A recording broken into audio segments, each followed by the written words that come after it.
This is a mangrove planting 2023. Ayan po sa gandang loob po ng Innerwear Club the Philippines. Dito po ang mga KB. Kami po ang Kabataan Barangay Alumni Association, Manila Chapter. Manila Chapter. Sila po yung tagapagtaguyod nitong tree planting sa pangunguna po ng ating DILG's Assistant Secretary, Ma'am Beth De Leon. So once again, nandito po si Ma'am Beth Nazaria. Ma'am, kamusta po kayo? Bakit po tayo nagkakaroon ng ganitong klaseng event? Actually po, this is a partnership ng Kabataang Barangay Alumni Association, Manila Chapter, Yes. and Innerwear. Napag-usapan po namin mag-tree planting dapat noong pang birthday ng Pangulo. Opo. Ito po yung handog namin. Kaya lang po, na-busy si ASEC na out of the country. Wala po siya noong September 13. So na-move po sana ng September 16. Opo. Nagkaroon naman po ng activity ang DILG natin ng barkada. Kaya po ngayon, tinutuloy na po natin kasi po, we want this na yearly. Last year po kasi, ang ka-partnership ng KBAA is ang Coast Guard. We had it here din po. Ngayon po, ang Innerwear po at ang Mahardika Women Opo. Empowerment Worldwide, ang NCSP, ang kaano po natin. Of course, with the leadership of our ASEC Beth De Leon. Opo. So, mangrove po uli ang itatanim natin. Ma'am, hanggang kailan po natin gagawing klaseng ganitong Hanggang kaya po Opo. natin, yearly. hanggat yearly? Hanggat, Opo, hanggat kaya ng power, no? yes po. Sige po ma'am, mensahe na lang Si po. ASEC po.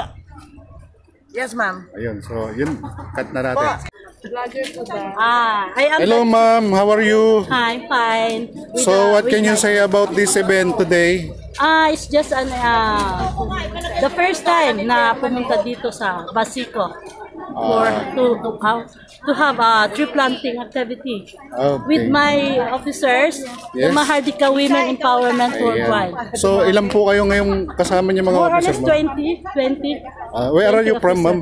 San Juan City Chapter. So at least mabilis na nakarating dito ma'am. Sa ano? awa ng Panginoon. Ayan, so bakit po kailangan natin gawin yung tree planting like Kailangan this? natin para matulungan natin yung mga taga rito sa Baseco, especially during pagbaha. Yun ang ating agapan Opo. na makakatulong tayo na makapagtanim na yun ang maka-hold ng mga flood dito sa Baseco compound. Ma'am, panawagan natin sa ating mga kababayan para at least may iwasan po ang pagdami ng mga basura.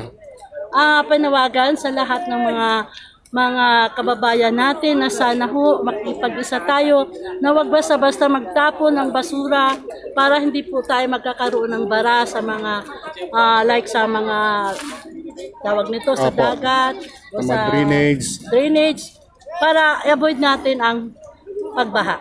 Yun. So once again, maraming salamat po ma'am Mahardika. Mahardika Women Empowerment Worldwide. Yan, maraming salamat po at mabuhay po sa Mahardika Empowerment Thank you. Program. Ayan, sila po yung mga kasama nila. Oh. Ayan. Power na power talaga.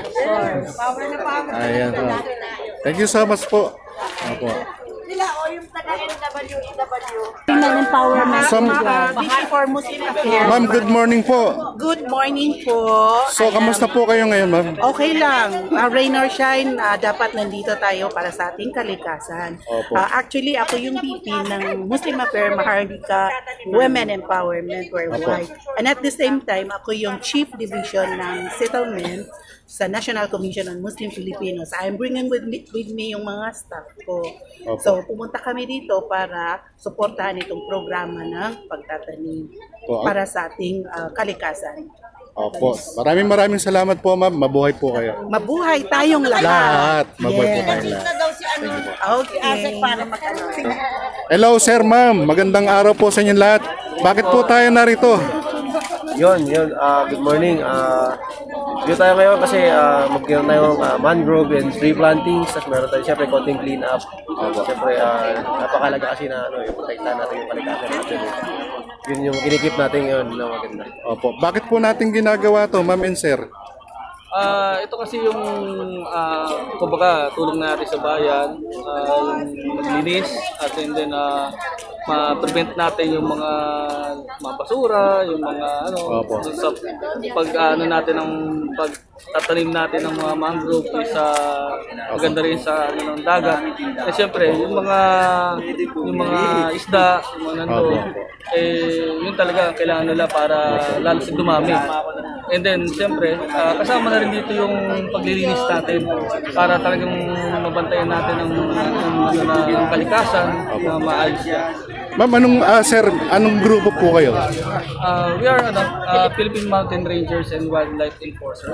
Okay, so ang ganda po ng natin na mga vision and mission about that project, di ba?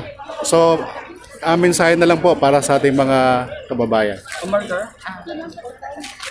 Sige po. Para po sa lahat, we are encouraging you po na sana samahan kami sa mga programa ng hindi lang po namin pero ng DENR to help support the environment and one another po para sa improvement ng ating bayan po.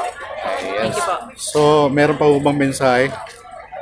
Ayan sila po yung grupo. Saan po kayo galing, ma'am? Kami po ay nakabase sa Dolomite Beach po, pero okay. we are all over po Metro Manila, ang bawat isa po sa amin. So, kamusta naman po yung Dolomite Beach? So far, from the ICC po, yung International Coastal Cleanup po last week, okay naman po from talagang maraming basura with the help of all over Metro Manila or the Philippines sa mga organizations na clean up naman po. Opo. So, saan po tayo kumukuha ng lakas para hindi sumuko? Diyan po sa paglilinis, especially diyan po sa Dolomite Beach. Siguro yung drive po ng bawat isa sa amin to help the environment and to help the organization na ma-build up po ito at para maging way po namin para ma-encourage lahat ng tao na ipagpatuloy po yung adhikain po namin. Ayan, maraming salamat po sa inyong lahat at mabuhay po tayong lahat. Thank you so much. Magandang umaga po sa inyong lahat.